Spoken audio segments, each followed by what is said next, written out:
You are listening to episode number 46, Reinventing and Elevating Your Network with Jake Kelfer.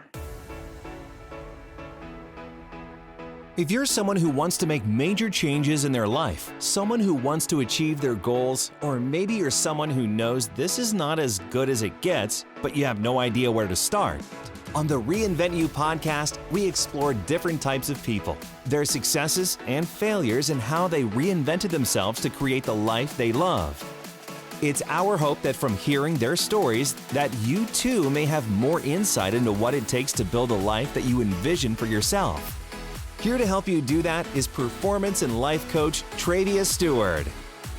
So I just finished my conversation on the podcast with Jake, and Jake is such an infectious guy who genuinely cares for other people. You know, the things that really resonated with me was, Jake talks about his drive, when it was developed, how it was developed, and how he continues to cultivate that. And a lot of times, we go into comparison mode and go, why didn't I have that kind of drive? Why wasn't I able to, I don't think it was a can't or wasn't able to. I think it's just that I didn't know. Like, I chose to do other things, And so what I love about Jake's energy, Jake fills the air with such a sense of possibility, pure potentiality, and anyone that he's talking to, I feel like, I'm not a fly on the wall when he's talking to other people. I just know how Jake makes me feel when we converse. And like I said on the podcast, he makes you feel like he doesn't have any other place to be. He's not busy with receiving texts or anything like that. He makes you feel like you are the most important person, at least for that hour or maybe 2 hours. And so I love that Jake shared so many valuable things, tools and tips, especially, talking to my ambitious professionals, my 9-to-5ers who really want to thrive. Some very good tips that you can take out of this with your morning routine, how to maybe create a foundation of consistency with your journaling, those types of things, but how to start your day off so that you are setting yourself up for such a level of success. I've learned so much from Jake about networking, about, showing up, about, I've always been a person who thrives on love and connection. And because I do believe that we are all here to connect with other people. Like, we were not put on this earth to be in a house by ourselves, a room by ourselves, that kind of thing. Like, not for always. It's okay to live by yourself.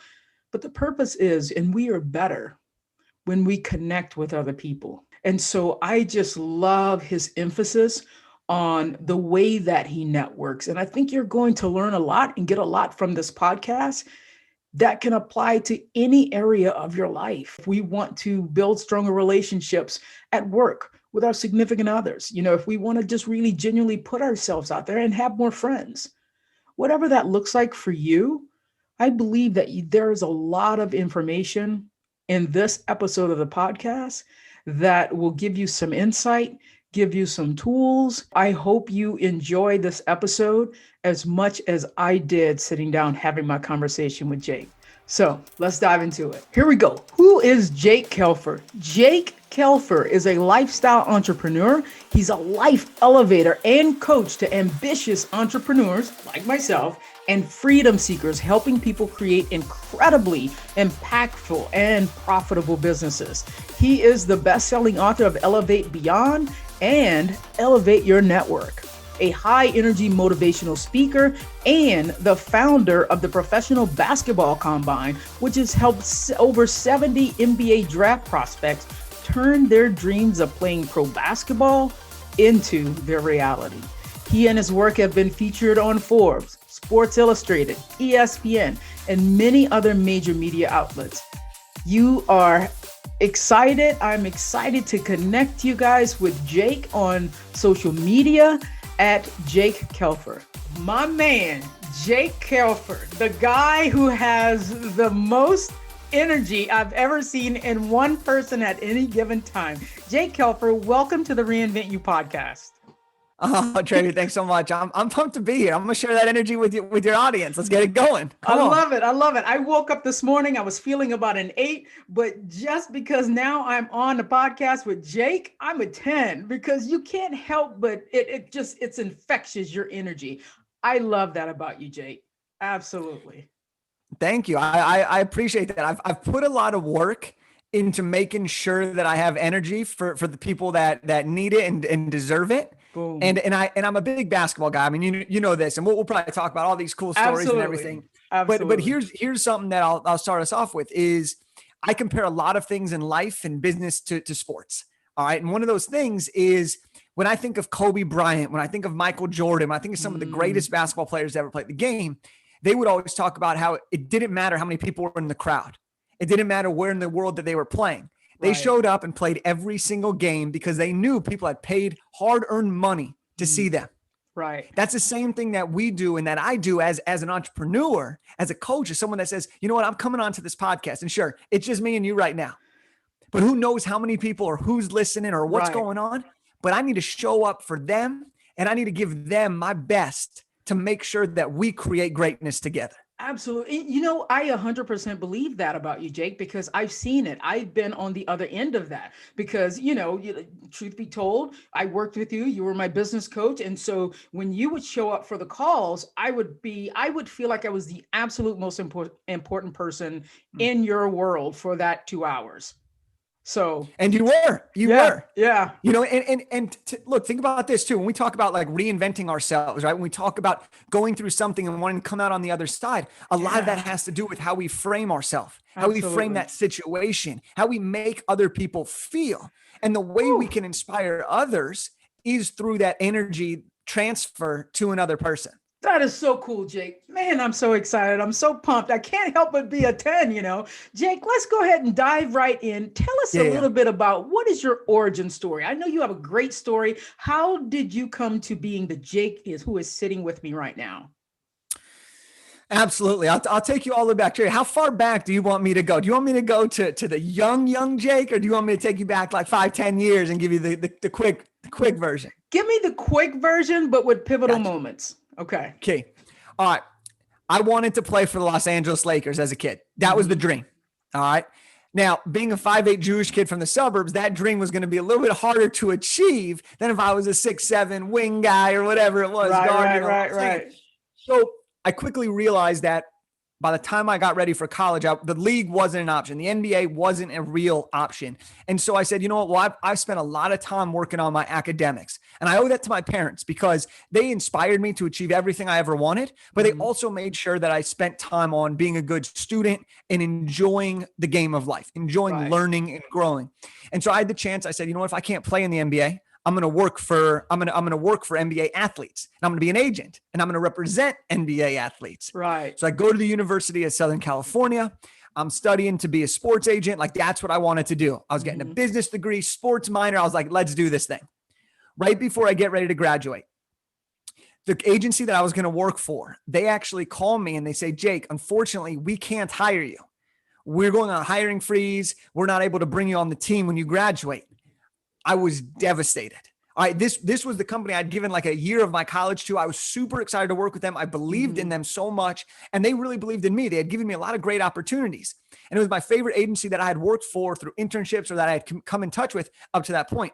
Right. Now here I am a couple months before graduation, and I'm going to have student loans. Like this is USC. It's expensive, right? It is. So now I'm like, what the heck am I about to do? Well, as life would have it, I end up getting connected and working my magic and kind of putting the dots together, and I get an offer to work for the Lakers.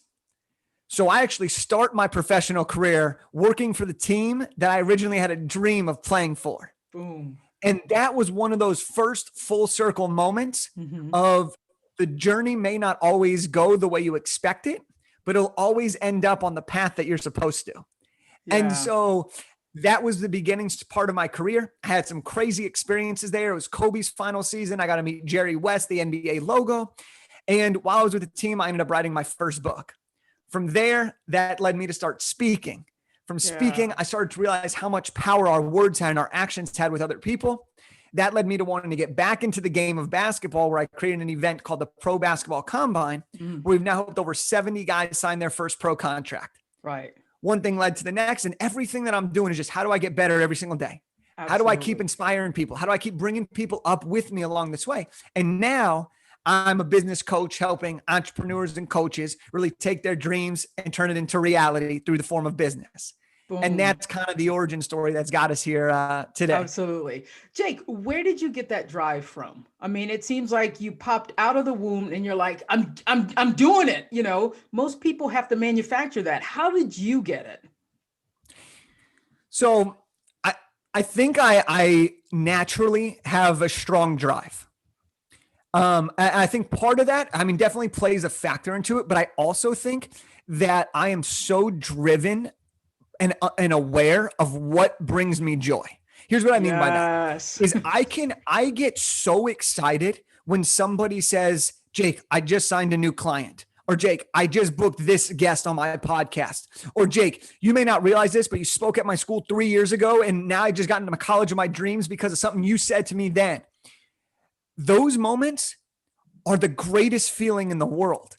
And because of that, I know that the actions like sending emails every single week, doing things that maybe aren't as fun are always worth it, because I know what my purpose is here on this planet. And so when it comes to drive, I think, yes, I've had it. I have this energy and I want to bring the heat all the time. But I also know that the drive comes from what the true result is, which is not the bling, the cars, all that stuff. That doesn't mean anything. What really is the drive that comes from is knowing that people's lives are being changed. Right. And because of that, we're creating a ripple effect that's going to go generations and generations and generations longer. Absolutely. And that's like the power of like the energy of who you surround yourself with, right? Like just by being talking, right? You say how hyped you are. That's my drive, because you get that feeling. Yep. And I know how good it feels to be around somebody that brings the best out of you. Absolutely. That's what we can do every single interaction we have with every single person. Yeah. It's just up to us to choose that path. I love that. Okay. Now I understand that outcome.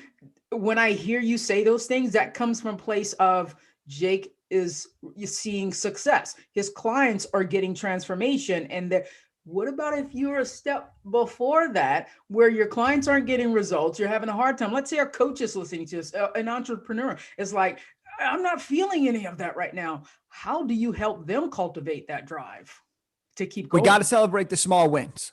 All right. We got to appreciate the ride in the pursuit of greatness. All right. And most often, and this is with anything, you could call coach, entrepreneur, a weight loss journey, a bad breakup, whatever's causing you to feel down about yourself, right? You have that voice that's talking to you way too much and it's telling you all the wrong things, right? And I know you do a lot of great work helping people get out of that comfort zone, right? Helping people break through those barriers. Right. And so what's really key here though, is we got to celebrate along the way. Too often we think it's black and white in terms of our success, in terms of our achievements. But in reality, there is so much to be grateful for and so much to celebrate. We just have to open our eyes and give ourselves permission to see that as a win. So for example, here, there are times where, sure, it sounds like I got all these things going for me and I'm super energetic. I got all these things. There are times though where I'm like, this is awful. Like I get down too. Like I have my bad days. I have my feelings. I have the doubts, right? They all creep up at some point. But now when those things happen, I can say, okay, I feel it. I do feel it. I'm acknowledging that feeling. And then what I do is I reframe it. Right. And I'm like, you know what has gone well for me today? Absolutely. What have I won at today? And a lot of times you can come up with a pretty good list of the wins. Absolutely. Yeah. So that's a big part whenever you're feeling down or whatever, is to give yourself a break. Give yourself permission to feel proud of yourself. Give yourself permission to enjoy the things that are going well. Give yourself permission to appreciate what you do have, rather than only chasing what you want. Absolutely. Jake, I know, basketball is important. You got to work with the Lakers, and I think you were there for Kobe Bryant's final season, correct? Yeah. I've listened to a lot of his YouTube videos, the Mama Mentality. He's so motivating. What is your experience as far as being closer to Kobe, being in that sphere of influence? How did he impact your life? I mean, he's impacted my life for as long as I've been alive. I mean, Yeah. I was born, and 4 years later, 5 years later, Kobe's on the Lakers. So I grew up watching. I probably spent more time watching Kobe Bryant than pretty much any other human in this world except my family. You know what I mean? Like we have a room in my parents' house that I grew up in. It's called the Lakers room. It's Wow. painted purple and gold. There's memorabilia on the walls. Like we watch the championships. We watch everything in there. Yeah. But when I got to work with the team, we talk about how somebody can make somebody else feel, or how somebody shows up every single day. When Kobe walks into the arena, when he showed up and he was playing and he took the court, the entire atmosphere changed. You could see the power and influence that one person had because of his greatness. He was so good at what he did that he brought together millions of people throughout the world. Right. That's an incredible thing to be able to do. Absolutely. Now I want to get a little more granular. When Kobe would warm up, he's on year 20. At the time, that team was full of young bucks. Year 1, year 2, year 3, a lot of young guys. They're all doing their routines. They all got all their energy, right? They're younger. Yeah. Kobe's on the older side. Every single time Kobe would warm up, he would do the same exact drills. He would do his fadeaway jumper from the elbow. He would do one dribble pull-ups. He would work on his free throws. Kobe would never stop working on the basics that made him the best. And because of that, even though he was injury prone, even though he was on the way out, he could still put points up. He could still do the things that allowed him to have that separation from everybody else. Nice. Yeah. So you think that was the foundation. So if anything like fell by the wayside, he would go back to, let's perfect that foundation. Yeah. I mean, and we see it time and time again. And in that last season, there were a lot of times where Kobe was hurt. He wasn't himself, but he knew he had that obligation, that duty to serve the people that would spend their savings accounts to come watch him play in his final season. Yeah. But he didn't have the talent that he used to have. He can't jump as high. He can't move as quickly. So what did he revert back to? He reverted back to the things he did better than everybody else. Yeah. So when he was in the post, if he had the ball, he would do his fadeaway jumper. He would do something that he was better than everyone else at because he had practiced it more than anybody else had. Nice. And this is something that's so key for us as we think about growth and success and separation. Love that you're going there. Yep. So because, and see, I thought you were going to keep going. So if you think about that exact same example you just shared with us about Kobe doing the exact same thing, is your advice as a business coach, like, someone who's just starting their entrepreneurial journey, do you perfect the 3 things that you do very well, keep doing those same things? Or do you just go, oh, let me see how I'm feeling today? What's your advice? Do you take the Kobe Bryant approach, or do you experiment more? I believe you got to have consistency. One of the things, and I want to keep this generic for right now. All right. This could be in anything that you want to improve or have more success in your life. Maybe you're at a job and you're trying to get a promotion. Maybe you're trying to hit your sales quota. Maybe you're trying to lose 15 pounds to get back to your college weight, whatever it may be. Maybe you're trying to ease off the donuts every day, or take, one less Coors Light out of the fridge at night, whatever it's going to be. You got to start with consistency. If you're building a business, you got to start with consistency, because our goal as a human being is to get better every single day. If we get better every single day, we're going to achieve a lot of great things. Absolutely. Right. And a lot of times we aren't good enough for the result that we want in terms of our skills. We are always good enough for the results that we want as a human being.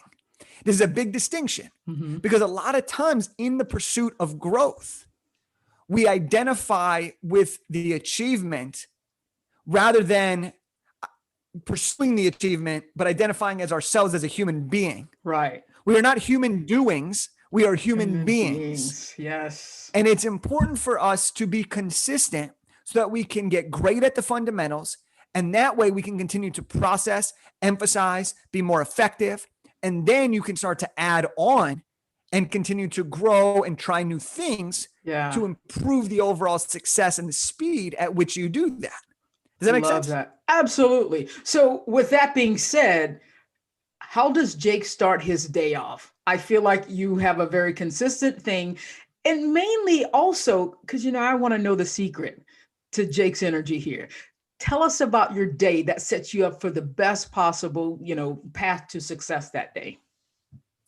All right, you're getting lucky here today because I just put something new on the calendar that I'm starting next Monday. So whenever this comes out, like if we're giving the first look here. Okay, all right. I'll give my normal routine. Now, I'm going to preface this by saying something very counterintuitive. I am starting to believe that the greatest routines are the ones that create the most freedom. Okay. Now that's the almost the antithesis of what a routine is, right? Doing the same thing over and over again, right? That's a routine. Here's why I think this is so important. Whenever you're doing something and you're doing it on repeat over and over and over again, sometimes you can not be as interested one day. Mm-hmm. And then that interest leads to inaction, and that inaction leads to a break of the routine or a break of the habit. Right. And so I think it's very important to have permission to be free within a routine, but as long as it achieves the result that you aim for it to achieve. Okay. Yep. Because otherwise, for a guy like me who's very ambitious, I can get so focused on just having to do everything that I miss the whole point, which is to fuel my mind, to get my energy right, and to be able to produce at the highest level. So that being said, I wake up most mornings at 5:32 a.m. And yes, 5:32, not 5:30. The reason for this is nothing more than I'm a math nerd. Okay. And I love the fact when numbers add up or subtract or equal each other in some capacity. Right. Okay. So 5 minus 3 is 2.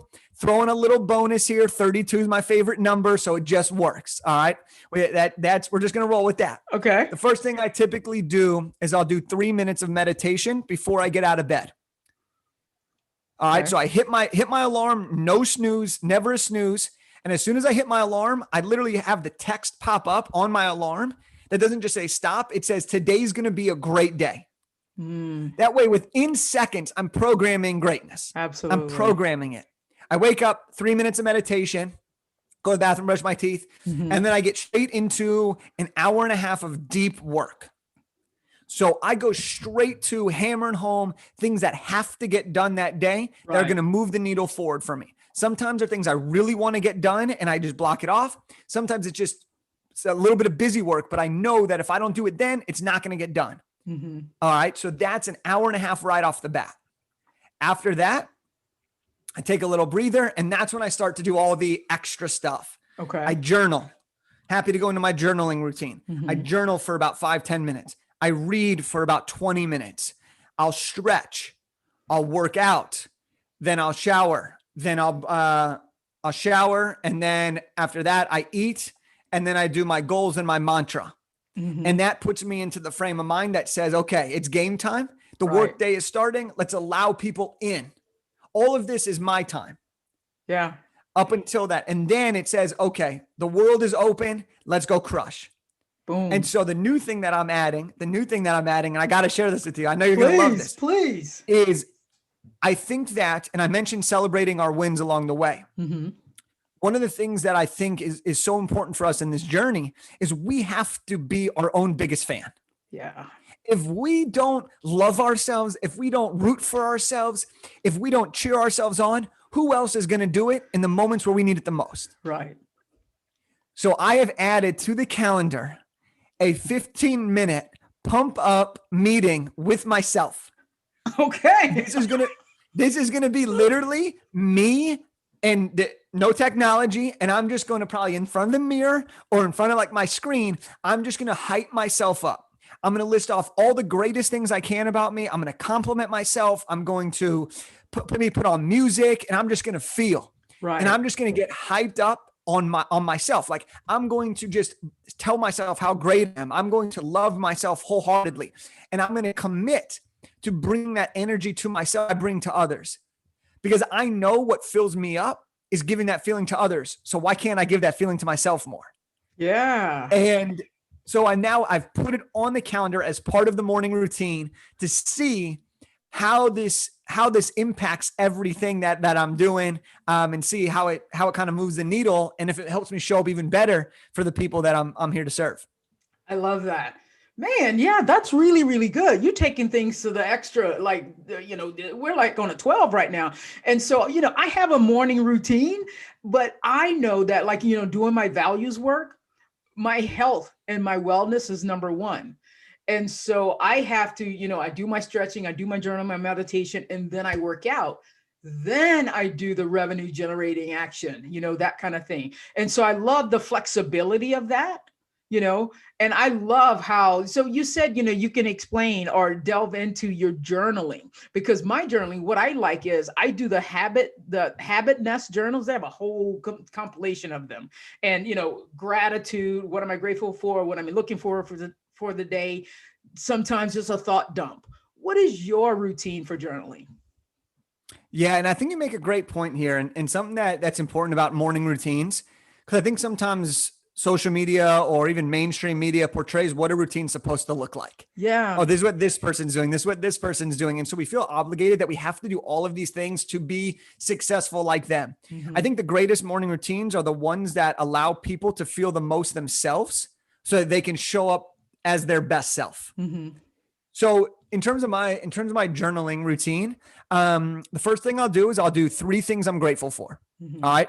And the difference between that and what a lot of people do is I will always say, I am grateful for whatever it is, because, and include a reason.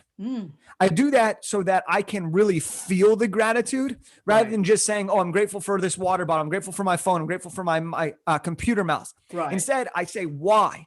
And that really makes me believe the gratitude. You feel me on that? Oh, I do. Yeah. Yeah. So it's a little switch that like works for me. No one's ever taught me that. I just said, I'm going to feel this. And that was like, oh, wow, I'm really actually feeling the gratitude for this thing or these people rather than just saying I'm grateful for them. Oh, so I start with that. Then I do what's called the 24-hour positive experience. And this is entirely to help you program your mind to focus on the positives. So the 24-hour positive experience basically is, think of the last 24 hours of your life and pick one positive experience that's happened. All right. Then you journal 3 to 5 sentences in detail about that one experience. Right. What this does is this allows you to relive on paper and in your mind great experiences. So we talk back. Well, what if you're not at that level? What if you're not feeling great about everything? Yeah. Well, there's always something we can have that's positive, right? So no matter how good or bad the last 24 hours was, we find one good thing and we start talking about that a lot. That now programs our mind to start seeking out positive experiences. And that allows us to enjoy the journey, essentially. Absolutely. So I do that.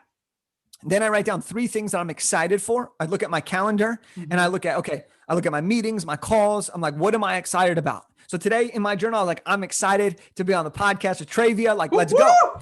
Right. And what that does is that just now I'm actually more excited about that than I already was. So I'm just telling, like, I'm re-looking at it. And sometimes I'll do it with things that I'm not as excited about to like bring myself up to the excitement level. Right. And then the last main thing that I do is I do I am statements. So really focusing on creating that future identity as my current self. Right. Yeah. So creating the highest self version of Jake Kelfer. Absolutely. And that always includes things around personal, that includes relational, it includes money, and it includes business. And then it includes whatever I'm feeling. And I always finish that with the last sentence of I am a champion. All right. That is my last sentence, because I'm here to win the game of life. And to win the game of life, I got to be a champion. Right. And so that's my final sentence every single time. And that typically takes me about 5 to 10 minutes to do that journaling process. Wow. I love that. Yeah. I'm going to borrow several of those things that you said. Absolutely. Yeah. I love that. Jake, you are a very personable guy, and I feel like I am as well, but something about you just is so like all caps. Like, what do you think that is within you internally that makes you want to connect so much with people? I feel like you do that very genuinely. I appreciate that a lot. Like that kind of compliment makes me feel pretty good inside. So thank you for that. Absolutely. You know, I think part of this is every human being has the same basic desires. All right. We all want to be loved. We all want to be heard. We all want to feel that we belong. We want to feel that we matter. We want to be complimented. We want to be appreciated. We want to receive recognition of some capacity. Well, if we know this, then why don't we as human beings make more of an effort to give somebody those feelings, to allow them that opportunity? Yeah. And so for me, that comment right there that you just made is going to stick with me today. Like, that's kind of like, yes, like cool. Like, this is amazing. Yeah. But we can do that. That took 5 seconds. Right. And you took no effort. Right. And you maybe didn't even mean to like really, really juice me up, but you were just saying something nice. Right. We can do that every single day for both ourselves or for other people. And this allows us to really be able to show that we care.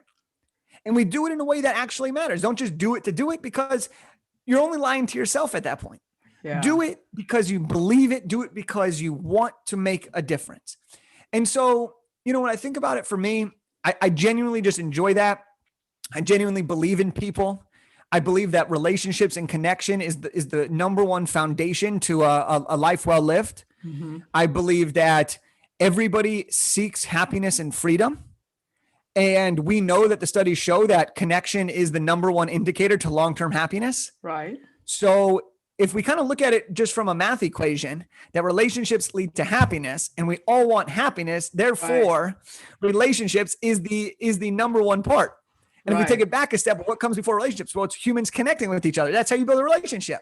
Absolutely. So for me, I just really love that. And then I also think it has to do with my upbringing. I'm very blessed to have 2 parents that love me.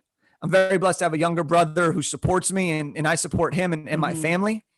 And, when you're around people, whether it's family, and if you didn't have family, but friends, people that genuinely love you and care about you, you can do a lot of great things in the world. And you want to give that feeling to show somebody that you feel loved and that they feel loved too. And so I just think I've kind of packaged it all together, and I keep reading and learning, and that's just what I do. And I smile as much as I can. Yeah. And I just try to make sure that wherever I go, the room is elevated. The room is better because I went in there, right? We talk about trash, right? We talk about trash. We got to make sure it's cleaner than we came in, right? That's a phrase that everyone knows, right? I talk about people like that. You got to leave people better than when you found them. Right. And that's in the form of what I call the feeling of elevation, which is giving somebody that feeling to be better, to feel greater, and to be more happy. I love that, Jake. You're just segueing to everything that I want to talk about because, and this is really green because I'm using a green screen. But my absolute favorite chapter in your book, Elevate Your Network, is key number 5. People are people, love is love, compassion is compassion. Like, if I were going to fall in love with Jake, it's because of key number 5. Why was that such an important aspect that you wanted and needed to include in the book? All right. Now, correct me if I'm wrong, but I'm pretty sure it's that key that has the Jerry West story. I think so. It'll be the page right after the title page, where it'll talk about this feeling. All right. Now, if it's not there, it's one of the keys right next to it. But it's all about the Lakers. Here. Oh yeah, no, there it is. Jerry West was there. Yep. All right, so I'm going to give the story from the book, actually. All right, because I think this will help people understand why this is so valuable. Now, I briefly preluded to this idea that we all want to be loved, heard, complimented, valued, etc.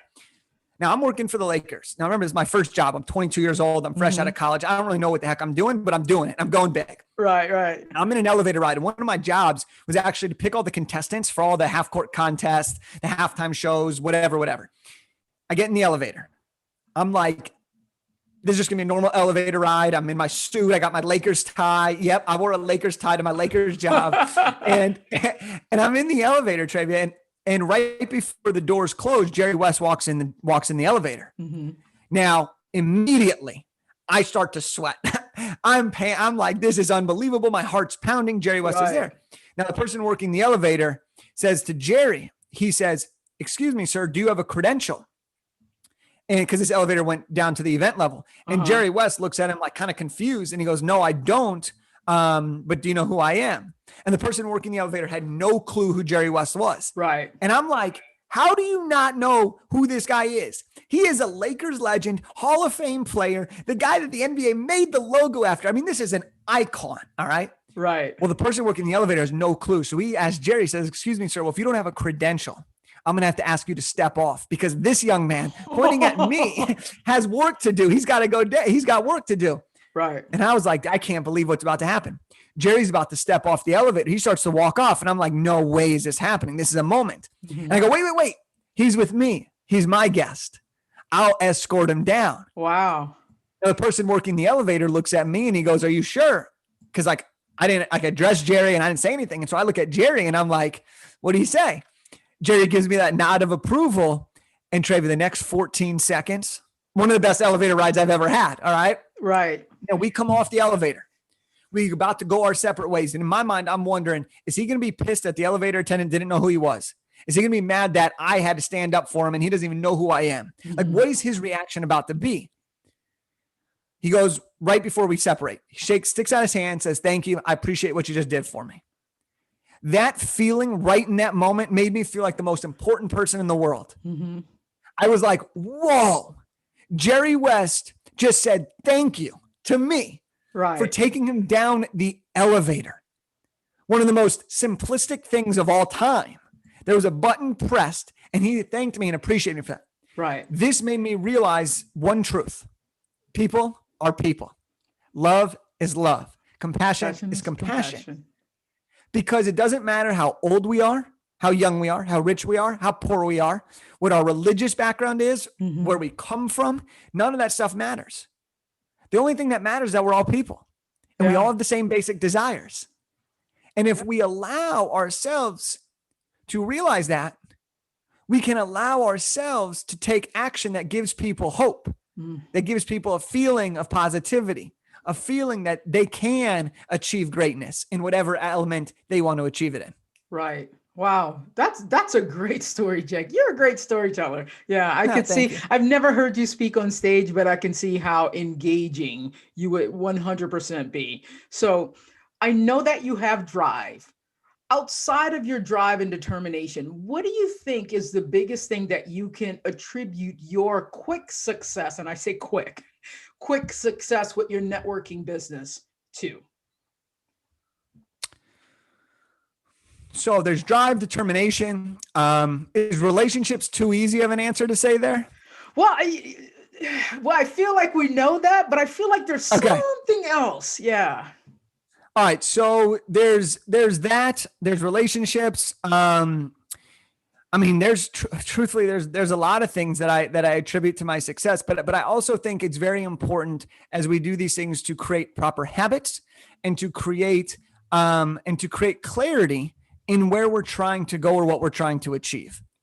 I think that for me, every time I've been vague or unsure, it has created self-doubt or it has created confusion both on myself and my potential customer, partner, whatever. Right. And so I think having clarity and then being willing to take the action steps required is one of the pivotal things that have allowed me to grow multiple successful businesses. Boom. Okay. So having that clarity of the idea, how did that lead to you starting the basketball combine? All right. This is a great example. Love that you're bringing this up. Very great segue. It's like, you know what you're doing interviewing me. You know what I mean? I wanted to be a sports agent. Right. I wanted to be a sports agent. This was, I was 24 and I was like, okay, I'm 24 years old. I had been out of college for now 2 years. I'd worked for the Lakers. I'd released my first book. I hadn't worked at a sports agency since I was an intern. How am I going to get back into the space? Well, I started thinking of like all these different avenues. I could work for an agent. I could get another internship. I could try to finagle my way in, connect some players to agents, whatever. And I realized, wait a sec. what if there was a secondary NBA combine, a secondary place where draft prospects could go and be seen and be recognized? Yeah. And I had a mentor at the time who kind of helped bring this idea to life. And that kind of bloomed and created the Pro Basketball Combine, which is an event that helps NBA draft prospects turn their dream of playing pro ball into their reality. Mm-hmm. And I was like, okay, hang on a sec here. If I can pull this off, I'm going to have agents as my customers. I'm going to get to know a ton of agents. I'm going to get to know all the NBA teams, and I'm going to get to know all the basketball media outlets. Well, who else at 24 is going to have those types of relationships? Not many people. Wow. I also knew like, well, what if I failed at this, right? Because I was trying to do something where people had 25 years of experience in the field. I didn't even have 25 years of life, and I'm trying to do something crazy. So I had to really go back to the basics. I had to say, okay, well, what is the purpose of doing this? How can I do this as quickly as possible? And who can I go to that is going to help me get there? And so I started to connect the dots. I started to build these relationships. But the minute I became clear on who exactly I was serving, AKA NBA draft prospects who want to get to the NBA, It was a very finite group of people. We didn't have millions of prospects. We literally had a select group of players. It was very defined. We knew that the agents were going to be the customers to pay for them. We knew the media was going to give us exposure. We knew the teams were going to be needed to come to get the agents to pay for the players to attend. Right. And the minute I had all that clarity, it really allowed me to be diligent and go straight forward and use the drive and determination that we've talked about to make this dream my reality. Right. And we ended up, I mean, there was tons of up and downs. I mean, I can go into all of these ups and downs in a second here, but I want to make sure I address the most important point here is by the time we all got done, not only did we create an unbelievable event, but we helped all players that attend our event. We've now had over 99% of our players sign a pro contract following our event. And that's because we knew exactly what we could do to help the greatest number of people in the shortest amount of time. And that's why our events become one of the world's most recognized basketball combines within the NBA space. Wow. So mentally, were you going into that going, oh man, I hope this works out, or I know this is going to work out? I always know things are going to work out, but I didn't know how it was going to work out. Okay. All right. Like I'm a big believer that when you do something, it's going to work out. The result just might not be exactly what you initially anticipate it to be. Right. Right. So I knew that this was going to work out in some way. I just didn't know if it was going to be in the form of like a really great event, or it might have been somebody recognizing the effort and being like, I want him on my team. I want to hire him to be my agent in training or whatever it is. Right? Absolutely. So I knew it was going to work out, but there were a lot of times where I didn't know if the event was going to actually pan out the way I thought it was in my mind. I mean, Travia, truthfully, there were times it was so hard because I would call agents, and agents are hard to negotiate with. I mean, that's what they're known for. I mean, Jerry Maguire, show me the money, right? I love that show. They are difficult. And they were like, Jake, this is never going to work. They were slamming the phone. They're like, you don't even know anybody. Like, how do you expect to pull this off? They're like, if this could have been done, it would have been done. And I'm just like, man, these guys are ruthless. Yeah. And then people would commit and then they'd drop out. And like, I didn't have all like the processes. I was still learning so much. I was trying so many things, but eventually the event did happen and it did go really well. And we did deliver what we promised we were going to deliver. And that produced an unbelievable reputation from year one. And we've carried that reputation as a credible source, a reliable event. And the people that are a part of it are people that all want to get to their next level. Absolutely. And I think that was something really, really important. Wow. What time of year does the basketball combine take place? Typically takes place the 3 years we've been able to do it in 2017, 18, and 19. It's been in May. And it typically happens right before the NBA draft, which typically happens in June. So we often do it in conjunction with when the NBA does their actual event. Right. Do you plan on continuing it like 2021? Yeah, as of now, yeah, we definitely plan on continuing it. I mean, coronavirus has made it incredibly difficult. just because it's literally a gathering of a lot of people. Yeah. And there's a lot, everybody that goes there is traveling from one place, from all over the country to one place. So I'd love to continue doing it. I mean, we have plans and we're in talks and we're looking at it right now. Right. And there are a lot of obstacles, but we're going to I made the event, and the people that have helped me create this event, we did it in a way that we could help players achieve their dreams. Nice. We're going to continue to find ways to help players achieve their dreams. And hopefully it'll be in the form of the event, whether it's this year or in future years to come. Perfect. Okay. So I know your specialty. I mean, my God, elevate your network. And I know your business coaching has a lot to do with helping other people elevate their network. So number one, why was it so easy? And why did you choose that main focus?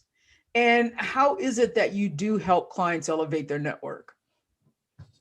Yeah. So, networking, I mean, as I've said, right, connection is single-handedly our number one factor to creating more happiness. It's our number one factor of making people feel better, giving people the opportunity to feel better. And it's the number one way we can make things happen. I mean, if you think about it, can you get a client if there's no other person? No. Can you go on a date with somebody else if there's no other person? No.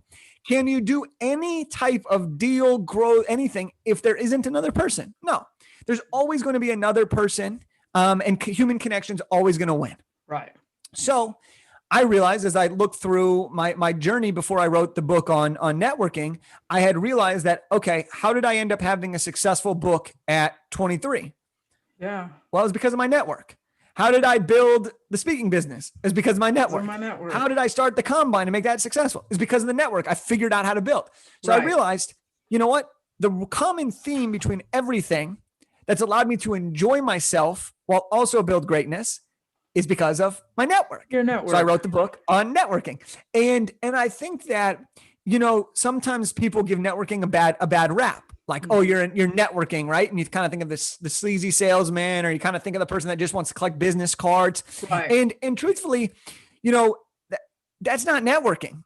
That's not networking. Networking is really about developing a true connection with somebody with this idea. And Kelfer 23 in the book talks about a we is greater than me mentality. And this is the idea that when we're connecting with other people, are we doing it for our own gain, or are we doing it to make the world a better place?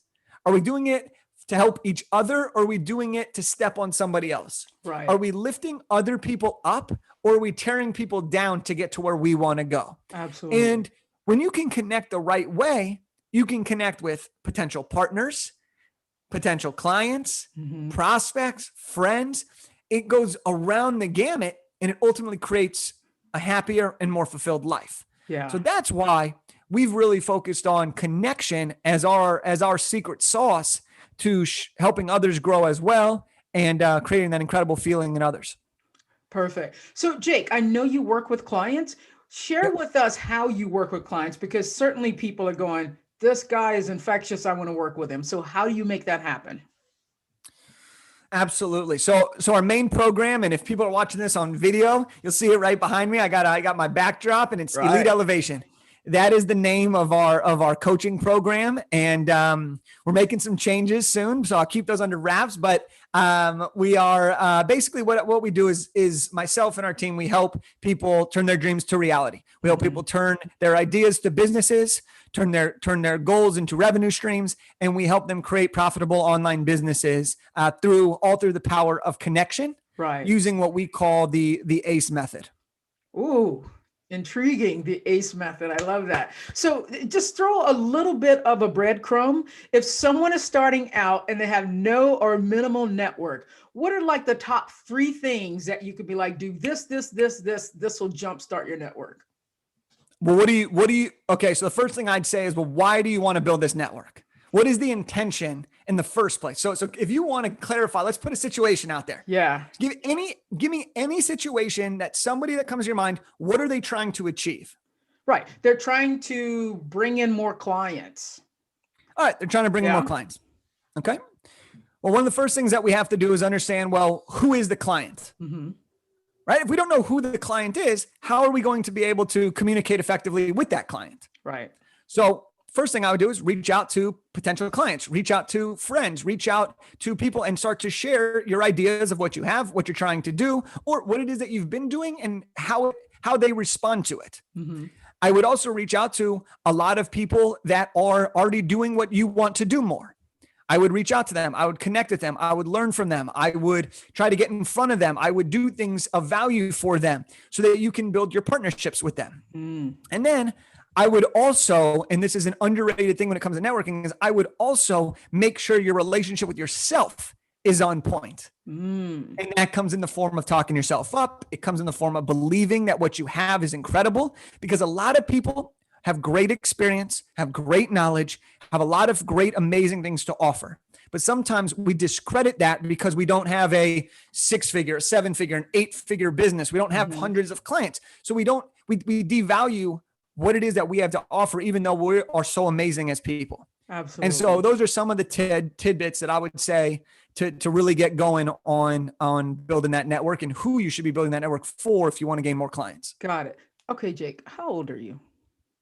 28. 28, what a baby. Oh my God. Because I just opened your book. You're like, I did a book at 23. And I was like, shit, that was in 2018. He's not that old. I was like, oh, 28. When I was 28, I didn't even know to think a lot of the things that you're thinking as we sit here and talk. It's so incredible. So you've already done all of this stuff at 28. What's on the horizon? What is like your next big thing? Before I go to my grave, if it's 100, I must do this thing. What is that thing? I think, I have so many things that I want to do and achieve, but I think the thing that's most important for me is eventually having a family and kids, because that to me is the ultimate success. And, that's really important to me down the road. Like you said, I'm 28, so that's on the horizon. Right now, as of this recording, I'm in a great relationship. We'll see where that goes. But I think the biggest thing that I want to achieve in my life is to have kids and to be a loving husband and father. Boom. I love that. Full circle. So Jake, as we wrap up, what is your preferred method that people who want to connect with you, where should we send them? I'm going to put all your stuff in the show notes, but what's your preferred place? Instagram. I'm there. I want to connect. I want to respond. I want to engage. That's at Jake Kelfer. And anyone that's listening, if you go there, in my bio, there's a link for a free book of Elevate Your Network, the book that we've talked a little bit about. We bought a bunch of copies and we give them out all over the country. All that we ask is that you cover the shipping cost on that. So that's a link in my bio, but we'll give everyone who's listening a free copy of the book. And I love to connect with everybody on Instagram at Jake Kelfer. Hey, Jake Kelfer. Boom. Thank you so much for your time, Jake. I could talk to you for another 6 hours and we can go on and on, but I know we don't have that kind of time today. That'll be another podcast.